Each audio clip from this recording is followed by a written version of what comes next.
Pjevač iz Novog Pazara, Redžep Redžepović, poznatiji kao Lepi, otvoreno je progovorio o svom odrastanju i životnim okolnostima u nedavnom intervjuu za podcast Oslobođenje. Kako je istakao, njegova životna priča nije bila jednostavna, a školovanje je bilo veliki izazov zbog nedostatka financijskih sredstava. Završio sam samo osnovnu školu, srednju nisam nikad završio. Počeo sam prvu godinu, počeo drugu, ali nisam imao ni bilježnice, ni knjige. Nisam imao para za školu.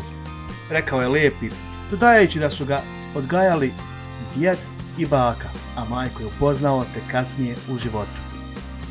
Jeste, bila je živa, ali sam je tek kasno vidio.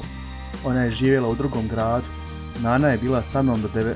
godine, a kad je ona umrla, umro je cijeli moj svijet. Ostao sam sam s djedom, priznao je pjevač, govoreći o teškoćama s kojima se suočavao u mladosti. Također, otkrio je zanimljiv detalj o nastanku svog najvećeg hita Iza oblaka, u kojem je inspiraciju pronašao u neobičnoj situaciji.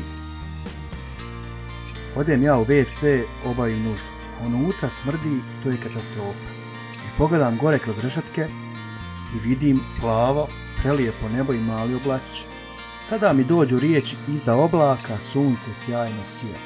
I sjetim se tadašnje djevojke, moje Njemce, i dođe mi stih Čija si noćas čija. Ispričao je Lepi, otkrivajući kako je inspiraciju za pjesmu pronašao u svakodnevnim stvarima. Njegovo iskreno priznanje o životu, te način na koji je nastala pjesma koja je postala veliki hit, pokazuje da je za njega umjetnost i stvaranje pjesama često povezano sa ličnim iskustvima i trenucima inspiracije koji se mogu javiti u najneočekivanijim okolnostima.